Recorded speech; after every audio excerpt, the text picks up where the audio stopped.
In the quiet hours of May 27, 2023, a taxi driver in Busan, South Korea, picked up a young woman carrying a large black suitcase.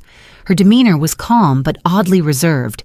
As the journey progressed, the driver noticed something unsettling: a dark red liquid seeping from the edges of the suitcase. Alarmed by this disturbing sight and the passenger's peculiar behavior, the driver made a fateful decision to notify the police after dropping her off near the Nakdong River. What unfolded next gripped the nation in shock and horror. The suitcase, abandoned in the secluded riverside woods, contained the dismembered remains of a 26-year-old woman, a tutor who had been brutally murdered just hours earlier. Authorities traced the crime back to the seemingly unassuming passenger, a 23-year-old named Jung Yoo-jung. The investigation revealed a chilling truth. This was no random act of violence, but a meticulously planned murder, driven by Jung's morbid curiosity and obsession with crime stories. This wasn't just a case of murder. It was a story of deception, cold calculation, and an unsettling glimpse into the mind of a killer. Jung's calm demeanor, even in the face of discovery, baffled investigators and the public alike. How could someone so ordinary commit such a heinous act?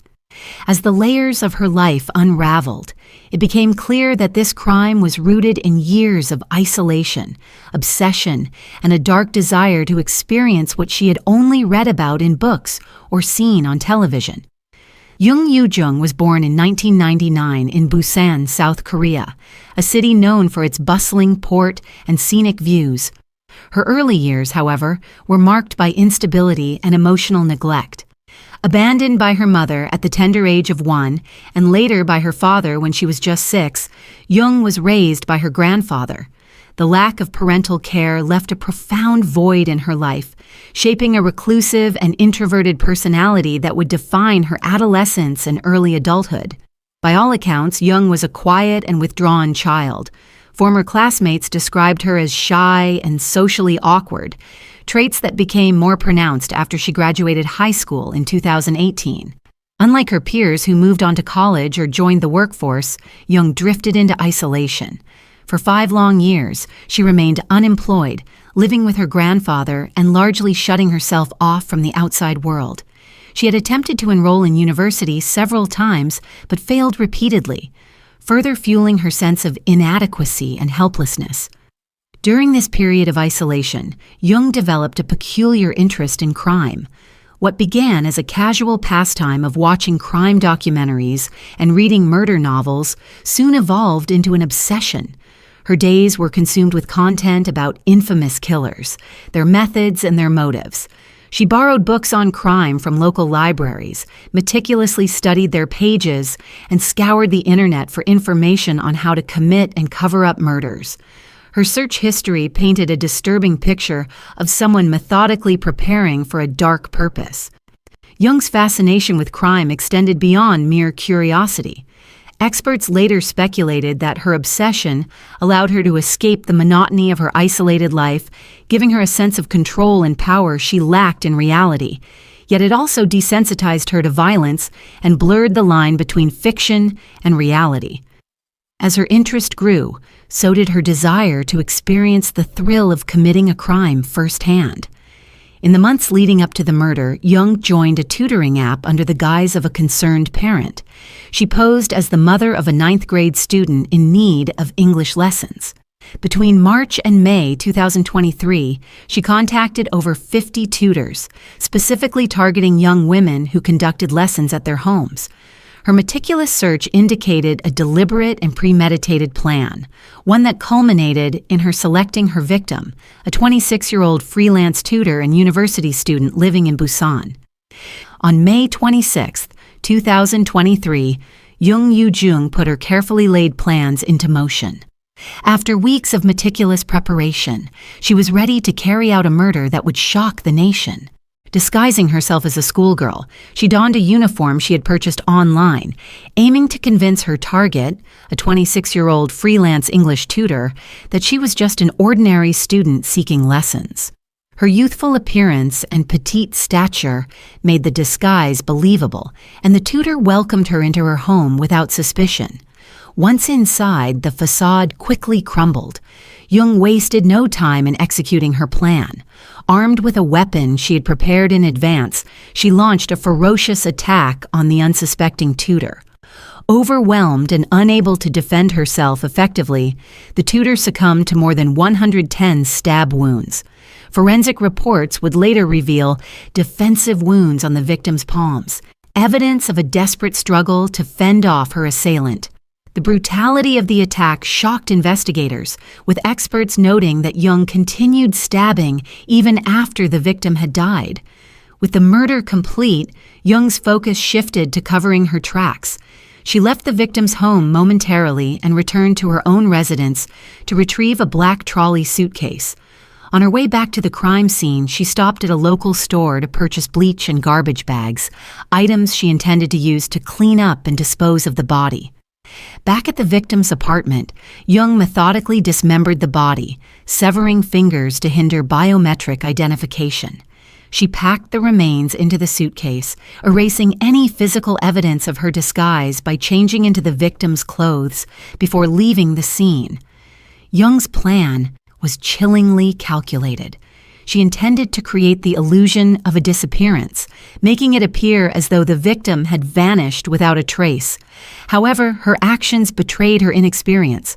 Surveillance cameras captured her movements as she entered and exited the victim's residence multiple times, providing police with critical evidence.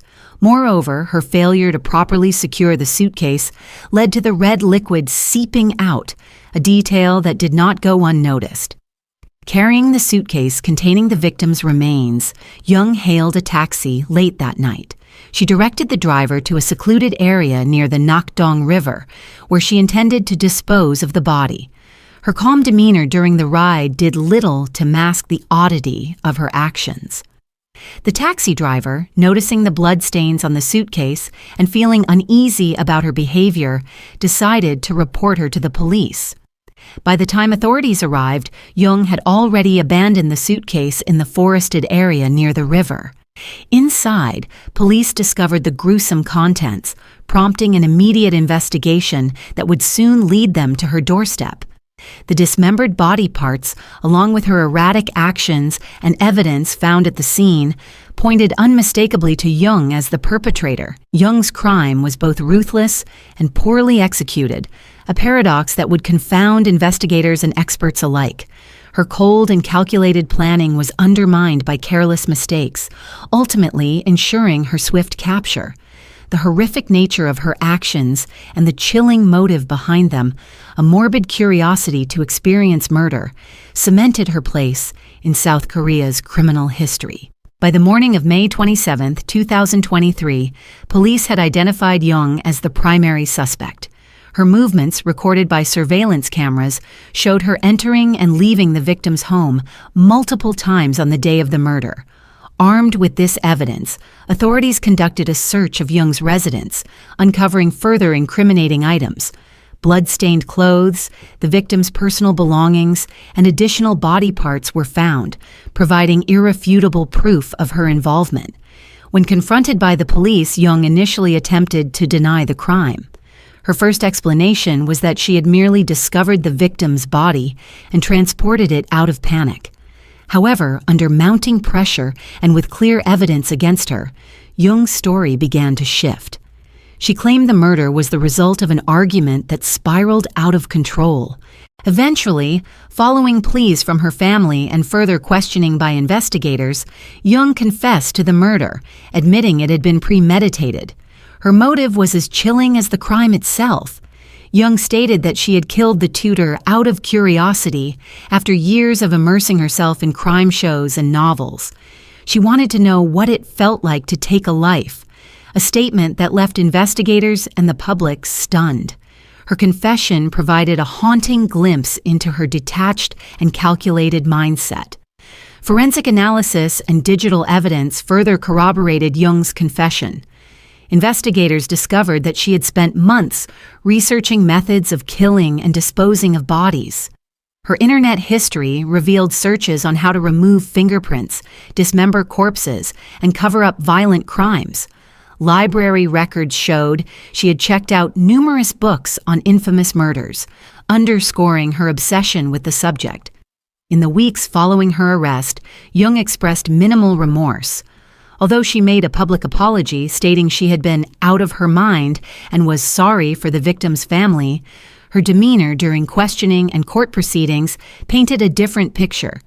Experts who analyzed her behavior noted a lack of genuine emotion, further fueling speculation about her psychopathy. The swift and thorough investigation into Jung's crime ensured that no detail was overlooked. The evidence gathered not only secured her conviction, but also provided a stark reminder of the dangers posed by unchecked obsessions and social isolation. Jung's arrest marked the beginning of a trial that would delve deeper into her psyche, motives, and the societal implications of her actions. The trial of Jung Yoo-jung began on July 14, 2023, at the Busan District Court.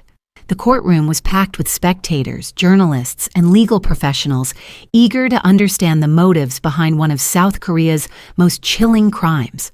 From the outset, the prosecution laid bare the gruesome details of the murder, presenting overwhelming evidence of premeditation, brutality, and a disturbing lack of remorse. Prosecutors argued that Jung had meticulously planned the crime, citing her internet search history, library records, and the materials she had purchased in preparation for the murder. They emphasized her deliberate attempts to deceive the victim by posing as a schoolgirl, and the extreme violence of the act itself, stabbing the victim over 110 times and mutilating her body. This, they argued, was not a crime of passion, but a calculated, cold-blooded act driven by her morbid curiosity. In her defense, Jung's lawyers claimed she had been suffering from severe mental health issues, including hallucinations, at the time of the crime. They argued that her actions were not entirely within her control and requested leniency on the grounds of diminished responsibility. To support this claim, they submitted medical evaluations and Jung's personal writings as evidence of her unstable mental state. However, psychological assessments presented by the prosecution told a different story. Jung scored 28 out of 40 on the Psychopathy Checklist Revised, PCLR, significantly higher than the average score. Experts testified that while she exhibited traits consistent with psychopathy, such as a lack of empathy, manipulative behavior, and superficial charm, there was no evidence to suggest she was suffering from hallucinations or other debilitating mental health conditions at the time of the murder. The court also heard testimony about Jung's behavior in the days leading up to the crime. Phone records revealed a chilling call to her father in which she made vague but ominous threats.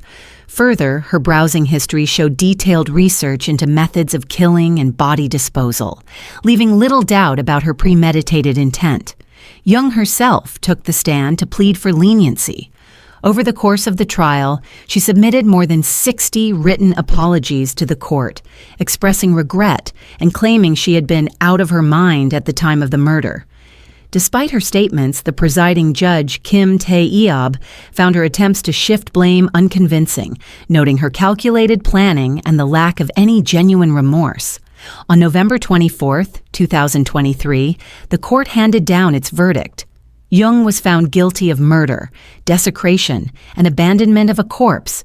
Prosecutors had sought the death penalty, arguing that her crime met the criteria for the gravest punishment.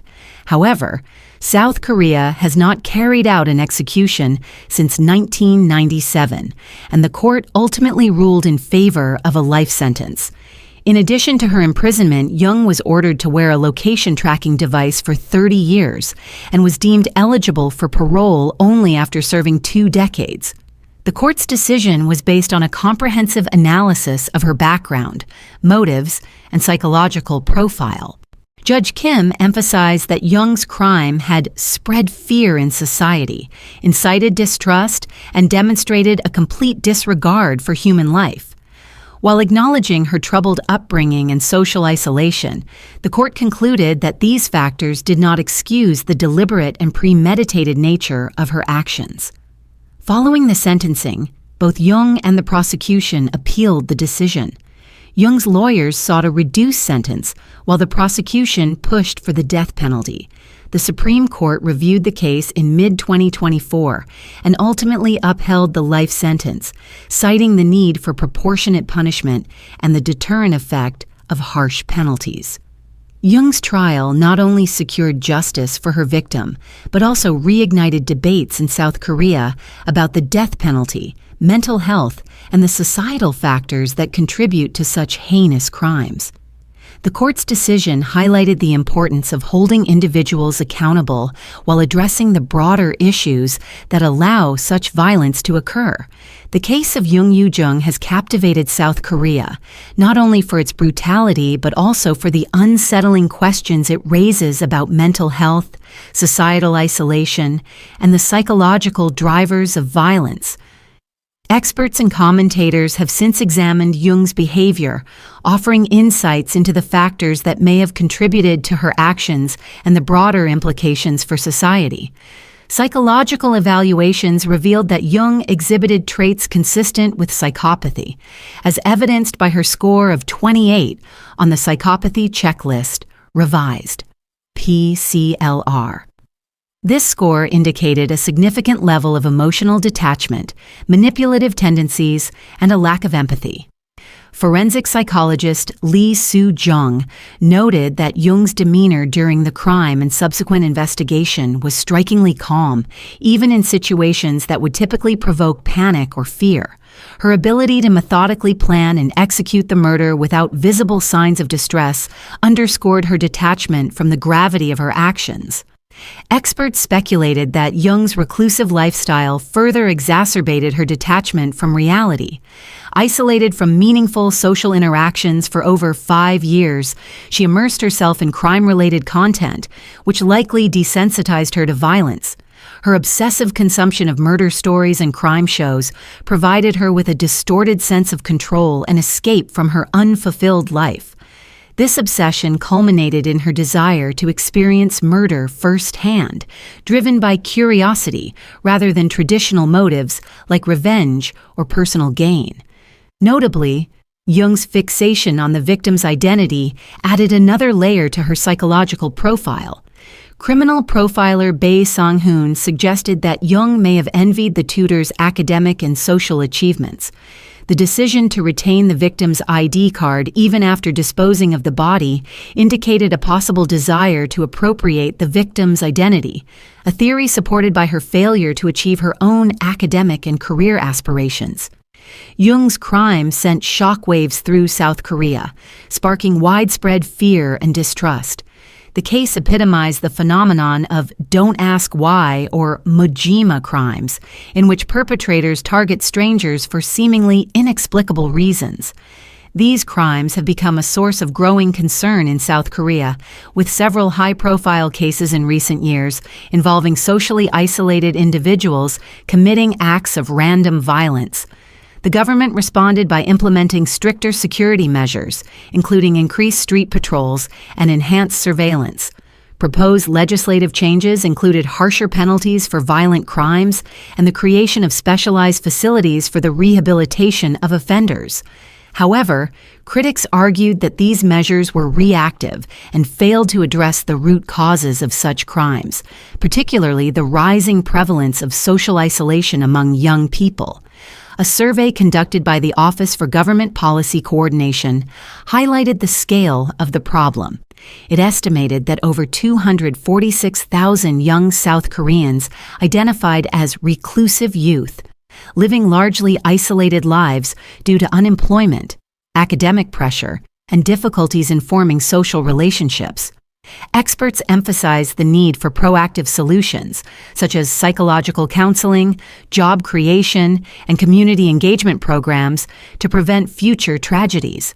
Jung's case also reignited debates about the influence of media on violent behavior.